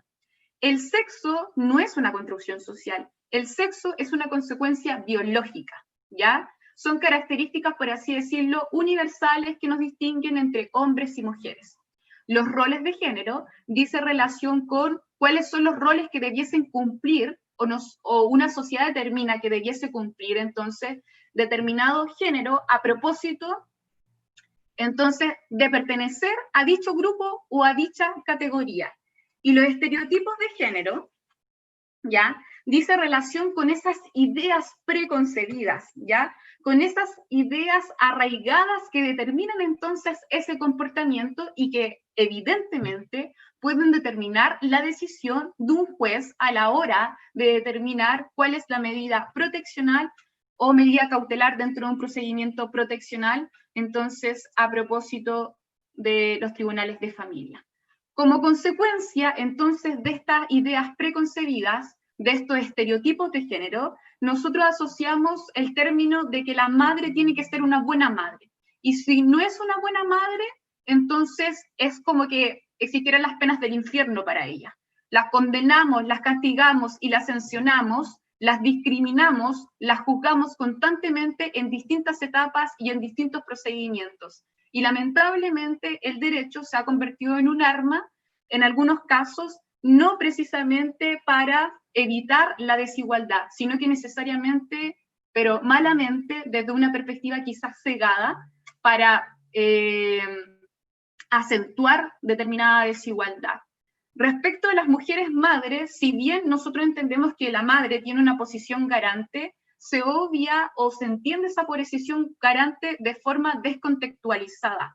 Obviamos, por ejemplo, que una mujer en una situación de pobreza no va a tener una visión o habilidades marentales tal como lo tiene una mujer, por ejemplo, de clase social media o de clase social alta. Incluso las condiciones de pobreza pueden conllevar a que los peligros a que esté expuesto el niño adolescente sean mayores. Valga la redundancia, una madre pobre de alguna manera tiene que cargar con más peligros de lo que lo hace una madre que no pertenece a ese grupo o a esa clase social, ¿ya? Eso quiere decir que si bien podríamos nosotros indicar que nosotros pretendemos a través del derecho realizar una aplicación de carácter neutra, lamentablemente no va a ser de carácter neutra cuando nosotros visualizamos las situaciones de hechos de forma descontextualizada, ¿ya? ¿Por qué? Porque van a establecerse, o de hecho se establecen entonces a propósito de esta ideas de género, unos estándares diferenciados al momento de juzgar entonces a los hombres en relación a las mujeres en un procedimiento de medida proteccional. En términos simples, lo que quiero decir es que es como si a las mujeres se les exigiera un mayor estándar, ¿ya? Un mayor grado de posición garante. Y evidentemente hay que tener en cuenta que los estereotipos distorsionan las percepciones y por tanto, al distorsionar esa percepción, no podríamos estar hablando de una buena aplicación del respectivo derecho. Lamentablemente, lo que nosotros hemos podido verificar es que existe una gran experiencia de carácter negativo para las mujeres, porque en los procedimientos proteccionales también se ven comprometidos sus derechos. Evidentemente, desde que un juez le dice a una mujer que la medida cautelar debe ser la esterilización, claramente se están vulnerando los derechos de la mujer, que son sus derechos reproductivos. Y ello no solamente es una cuestión de carácter discriminatorio que queda en lo mero aplicación práctica, sino que además incurre en infracciones a nivel de derecho, sobre todo de derecho internacional. Nosotros tenemos reconocimiento y hemos ratificado la Convención Belén do Pará y por otra parte la Convención para la Eliminación de todas formas de discriminación contra la mujer, que efectivamente reconocen los derechos. ¿Cuál es la solución? La solución es que, y de ahí por eso unos lentes, porque en el fondo es como de repente cuando vemos una situación con determinados estereotipos, vamos a tener una visión sesgada de la realidad. La perspectiva de género lo que nos permite es un proceso de evaluación de las consecuencias, tanto para las mujeres como el hombre, de cualquier actividad planificada, incluso de leyes, de políticas, de programas. Al final es como una especie de estrategia en orden a que nos preocupemos cómo determinada experiencia puede afectar o determinar el actuar de entonces un determinado grupo, sobre todo y en este aspecto tratándose de la mujer. Esa ha sido mi presentación. Espero no haberme pasado mucho, la verdad. Pido las disculpas pertinentes si en verdad me pasé mucho. Bien, a ver, ahora sí. Muchas gracias, Evelyn. Ahora sí, ¿se escucha? ¿Sí? Ya, perfecto. Bien, le damos gracias a la profesora Evelyn Vidre por su exposición, la cual por lo demás también estuvo muy interesante, mirado el punto de vista de quizás dar ese salto que muchas veces, mirado el punto de vista académico, nos falta, ¿no? Es decir, tratar de buscar una vinculación entre lo que es la teoría y por otra parte la aplicación práctica, en este caso de las medidas cautelares y el género. En ese sentido, es bastante atrayente la postura de la profesora en el sentido de enfatizar la necesidad de repeler y buscar mecanismos tendientes precisamente a erradicar sesgos que se han manifestado de diversas formas en medidas cautelares aplicadas precisamente en el contexto del derecho de familia y particularmente respecto de los contextos de procedimientos especiales de violencia intrafamiliar. Bajo ese punto de vista, por tanto, quizás, creo yo, el punto central de la exposición de Evelyn debe analizarse a partir de la fase conclusiva de la ponencia, en el sentido de preguntarnos cómo el derecho debiese responder para superar precisamente estas circunstancias que muchas veces están presentes en no solamente el sistema, sino que a nivel propio. Es decir, muchos de nosotros como operadores del sistema, jueces, fiscales, defensores, no necesariamente contextualizados en el ámbito de familia, traemos, por así llamarlo, esta carga de sesgos y estereotipos, ¿no? Entonces, bajo ese punto de vista, habría que preguntarse cómo estos sesgos, ya sean de falsa representación, un sesgo de anclaje o bien un sesgo de confirmación, pueden evitar precisamente actos discriminatorios como este. Así que creo yo que la pregunta está echada, mira, desde el punto de vista de buscar mecanismos racionales para precisamente repeler esta materia y por otra parte dar cabida a lo que es un genuino y auténtico debido proceso que, por así llamarlo, no salvaguarde ni tutele actos de naturaleza discriminatoria. Así que muchas gracias, Evelyn, por tu exposición, estuvo muy, muy interesante. Y bueno, vamos a continuar con la actividad. Para estos efectos es que tenemos ya una serie de preguntas que se han ido formulando y que van dirigidos a los distintos expositores. Así que bajo ese punto de vista voy a proceder a leer quién formula la pregunta y a su vez a quién va dirigida. La primera pregunta la formula don Felipe Rivera y va dirigida para el profesor Cristian Contreras. Pregunta, dice, además de la prueba, ¿en qué otros aspectos se debería adaptar el debido proceso en los procedimientos de familia? ¿Qué avances legislativos se han realizado y se pueden realizar en nuestro país? No sé si más o menos le quedó clara, profesor, la pregunta. Sí, muchas gracias, Ramón. Bueno, gracias también a quien formule la pregunta. ¿Cómo resumir esto en 60 segundos? La verdad es que el camino aún es largo por recorrer. Se han hecho algunas adecuaciones procedimentales y ahí obviamente esto sale un poco de la justicia propiamente de familia y estoy pensando en la ley sobre entrevista y videograbada en materia penal, ¿cierto? Que también es una incógnita en cuanto a su funcionamiento, a la aplicación de la misma, cómo se va a llevar a cabo lo que la ley establece. Vamos a ver cómo se desarrolla esto en el tiempo, hay que estar muy atentos para los que les interese el tema.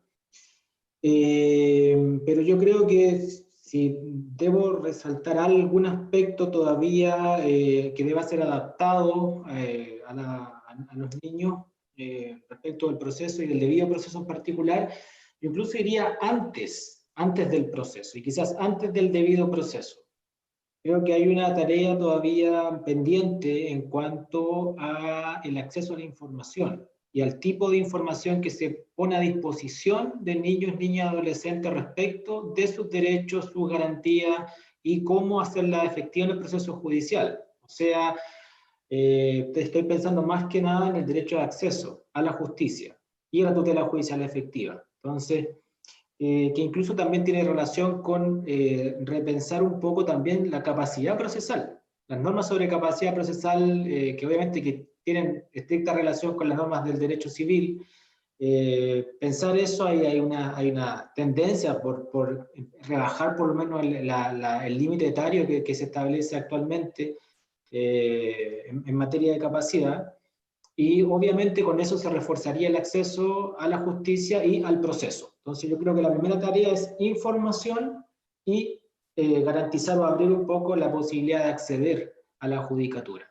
Y obviamente el niño no va a poder acceder solo. Obviamente eso también tiene que ver con la edad concreta que tenga, ¿cierto? La etapa evolutiva en la que se encuentre, etcétera, etcétera. El niño no puede acceder solo en todo caso, como tampoco lo pueden hacer los adultos, y también esto tiene que ir de la mano con una asesoría letrada fuerte, capacitada, con organismos especializados, que insisto, como dije adelante, que cubran todo el territorio, obviamente.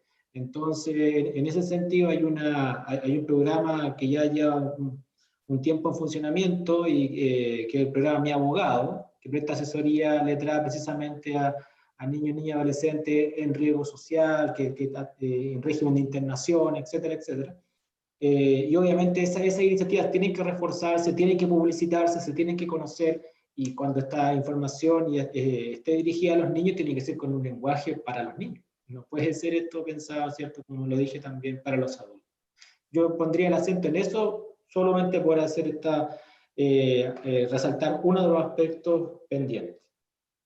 Eso. Gracias, profesor. Al mismo tiempo, hay otra pregunta también dirigida a usted por la señorita Araceli Varela, quien dice: buenas tardes, me gustaría una pregunta al profesor Contreras respecto a la posibilidad de confrontar la prueba. ¿Qué criterios epistémicos y normativos se deberían observar? ¿Okay? Y luego, parece ser vinculando esto con la prueba pericial, ¿cómo se debería garantizar la fiabilidad del informe pericial? Ese es un tema también vinculado con lo que hacía mención delante, con esto de la entrevista video grabada, por el mecanismo que se va a utilizar para obtener el relato. Entonces hay que establecer un mecanismo pensado para, por una parte, obtener una información de calidad, ¿cierto? Que tiene que ver con el carácter epistémico, con la calidad de la información que se obtiene. Y por otro lado, un mecanismo que permita garantizar y respetar los derechos de todos los intervinientes. Entonces, aquí a que ya también hacía referencia en la exposición, los derechos de la infancia por un lado y los derechos de los litigantes no infantes por otro. Entonces, como también lo dije, la punta de lanza en esto es la ley sobre entrevista video grabada. Hay que ver cómo eso va a funcionar. Por lo pronto, obviamente está pensado para no afectar, ni revictimizar, ni transgredir ninguno de los, nuevamente, ¿cierto?, los derechos de los menores que están involucrados en los procesos judiciales. De forma que esto quizás se podría extender a otras sedes procesales también. Hay que ver cómo funciona.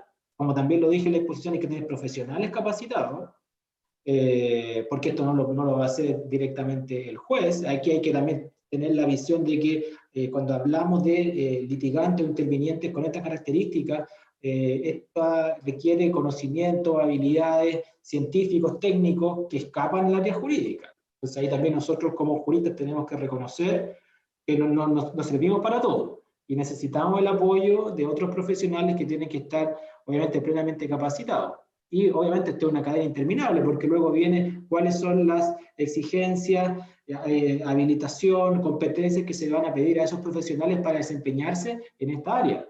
Y llego al punto inicial que también lo dije en la exposición: el Estado tiene el deber de garante, y ver cómo el Estado también controla, fiscaliza el cumplimiento de estos requisitos que se establecen para estos profesionales.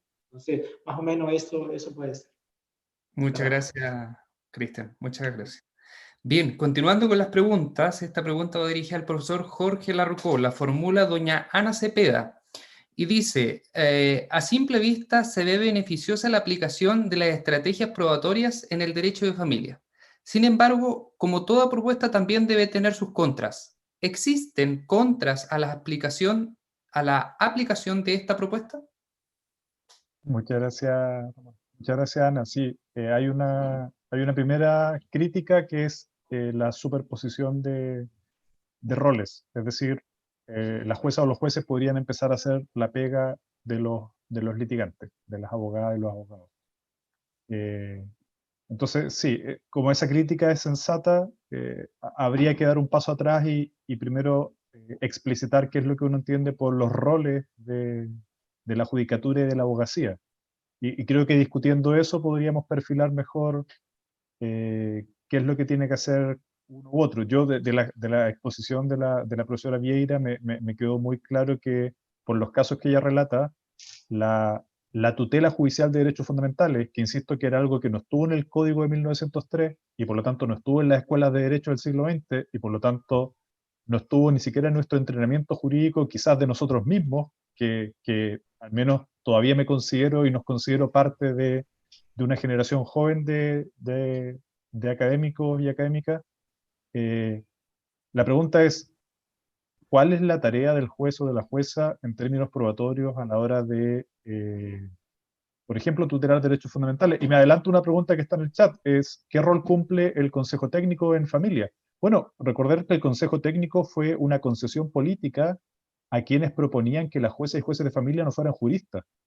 Porque la verdad es que a la luz de los conflictos que tenemos como sociedad, ¿qué razón tenemos los abogados y las abogadas para decir que las personas que adjudican derechos y tutelan derechos tienen que ser juristas y tienen que tener un prisma jurídico? Entonces, la concesión fue el Consejo Técnico, pero el Consejo Técnico, que no existe en ningún otro tribunal, no es ni un perito, ni un amicus curiae, ni un testigo experto. Entonces, a propósito de un punto que levantó Cristian, cuando la Corte vía auto acordado permite que un juez, en una audiencia donde hay una ley que impone inmediación, le delegue la entrevista a un profesional con mayores herramientas. Bueno, eso solo es posible porque la delegación va a un funcionario del Consejo Técnico y ese funcionario en otro mundo posible pudo haber sido el propio juez. Entonces, sí, un riesgo de empezar a hablar de estrategias probatorias entendiendo por tales un rol activo de los tribunales, implica redefinir el rol de los tribunales. Pero sí, es una pregunta importante y por eso la agradezco. Ok. Jorge, mira, también hay otra pregunta y que cae de cajón con lo que comenzaste tu exposición. La formula doña Victoria Muñoz Riquelme y dice: buenas tardes. Además de la concepción de fidelidad referida, es decir, está planteada, mira, al punto de vista de la fidelidad en cuanto a la propuesta del ejemplo que diste, ¿qué otras concepciones de fidelidad se han defendido en juicio distintas a la fidelidad sexual, por así decirlo? ¿Qué aceptación han tenido por parte de ello los tribunales? ¿Esas posibles concepciones hacen más fácil o difícil probar dicha fidelidad en juicio frente a la ya mencionada? Muchas gracias.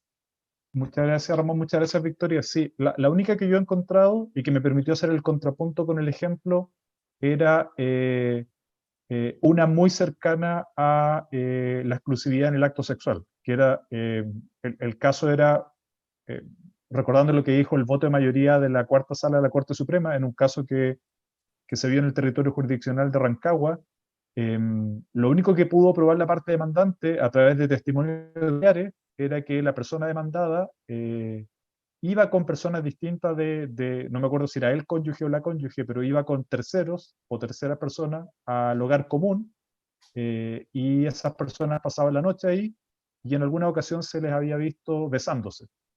Entonces era un contexto de una relación afectiva en unas circunstancias muy puntuales, en donde lo que no se podía demostrar era que había habido una relación sexual entre esas personas.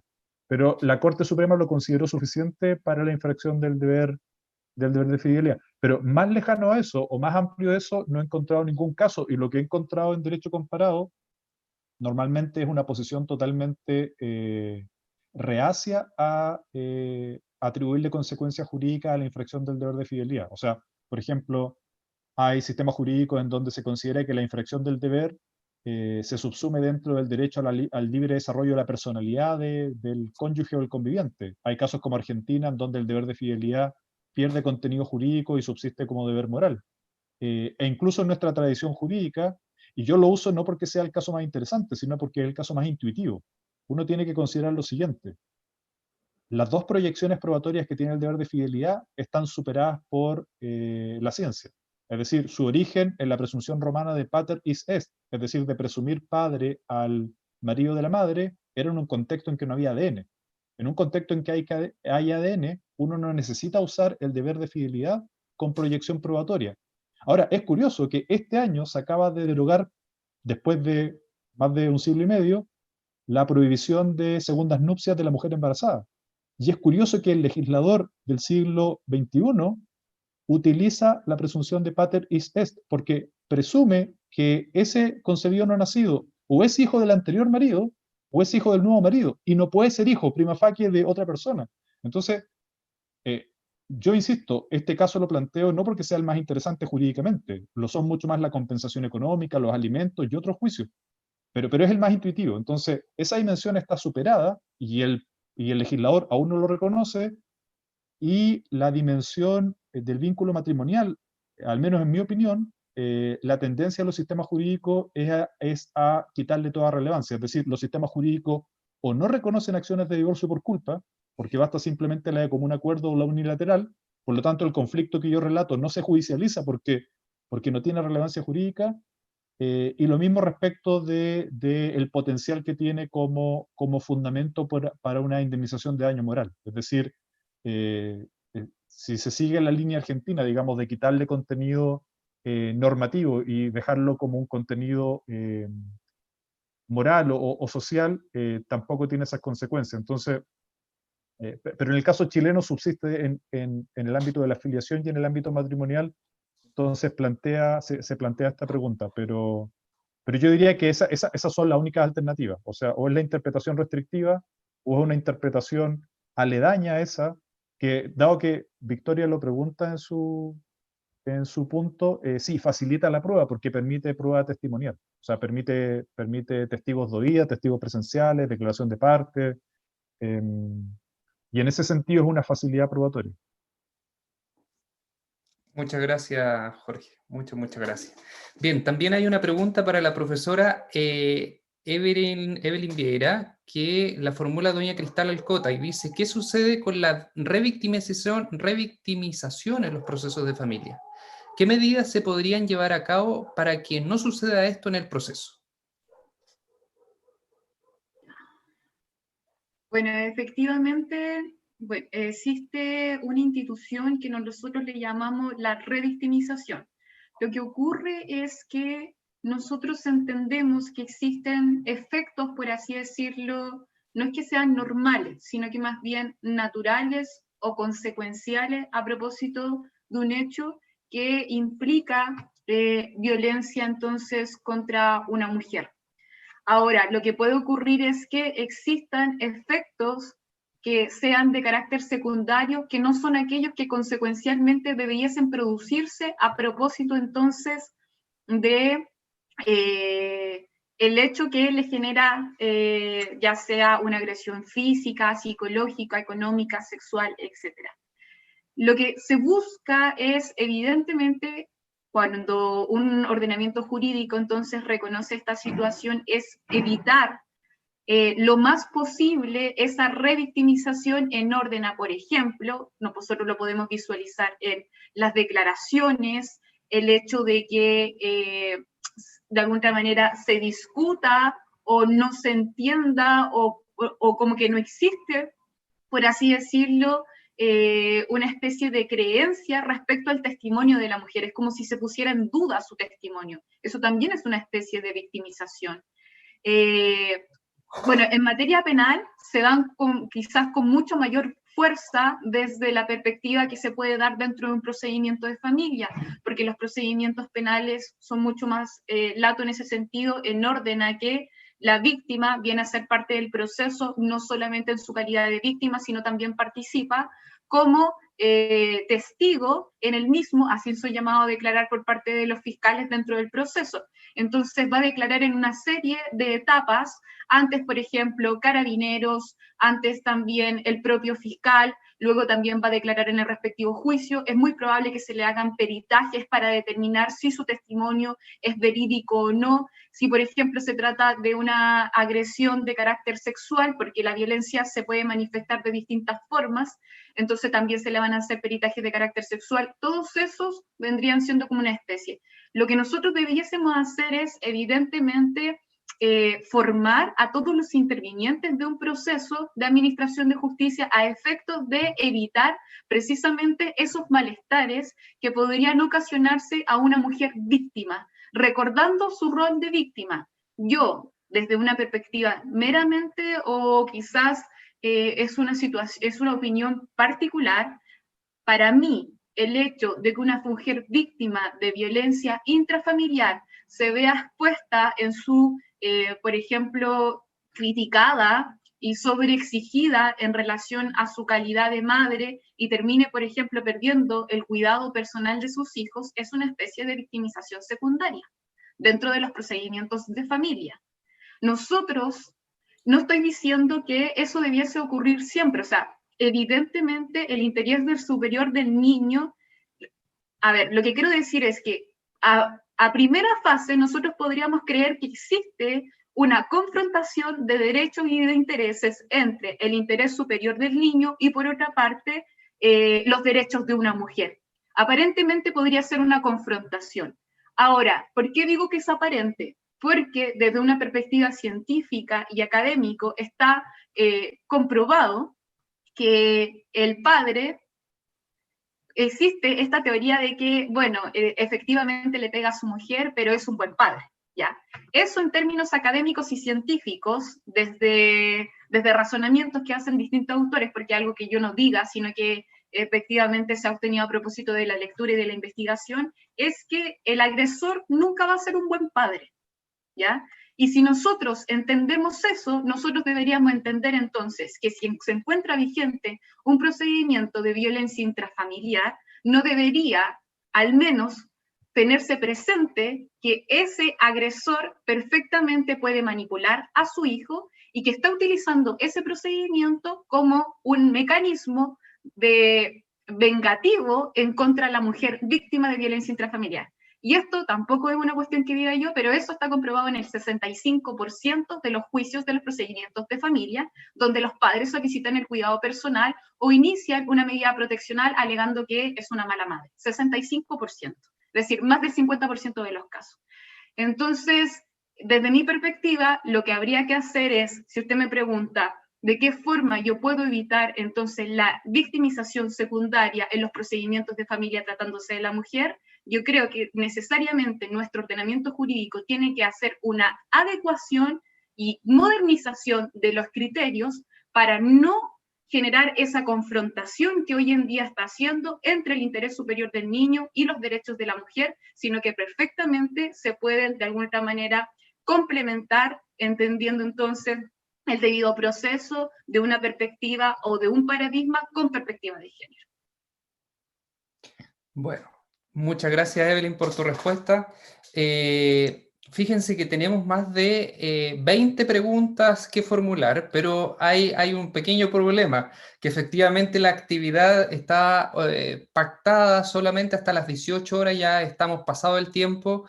De hecho, en estos momentos, a pesar de ello, a pesar de la hora y de lo largo de la actividad, aún tenemos 129 personas conectadas, llegamos a tener cerca de 150 personas, así que ha sido una actividad muy, muy fructífera, pero lamentablemente en honor al tiempo y al compromiso también de los profesores que tienen otros tipos de actividades, vamos a tener que concluirla. Yo creo sí que esta gran participación y por otra parte la gran exposición de todos los panelistas ha dado pie a que necesariamente no nos quedemos con esta actividad, sino que pensemos prontamente en otra actividad precisamente como complemento para tratar de zanjar, por así llamarlo, todas las dudas y consultas que, por lo que me doy cuenta, ojo, son dudas muy atingentes y por lo demás muy pertinentes respecto de una materia tan acuciante como es el derecho de familia en su vinculación con el derecho procesal. Así que, sin más que añadir, jóvenes señoritas, agradeciendo enormemente a los expositores, Cristian Contreras, Jorge Larrucó, Ellen Viera, me despido, les mando un abrazo fuerte, fuerte, fuerte. Muchas gracias por la exposición, muchas gracias naturalmente, por su colaboración y por otra parte por su disposición, y a los alumnos que lamentablemente formularon preguntas, o a las personas, o jueces o fiscales que formularon preguntas, lamentablemente por un tema de tiempo no las podemos formular todas, pero de todas formas las vamos a conversar entre los colegas y tratar ahí de ver en otra instancia la posibilidad de salvar todas estas dudas. Así que un abrazo fuerte, me despido, cuídense mucho, mucho, mucho, gracias por su participación y será hasta una próxima oportunidad. Muchas gracias, hasta luego. Gracias, Cristian, gracias, Jorge, por participar de nuestra actividad. Chao, Evelyn, gracias. Chao, Jorge, nos vemos la próxima. Chao, chao.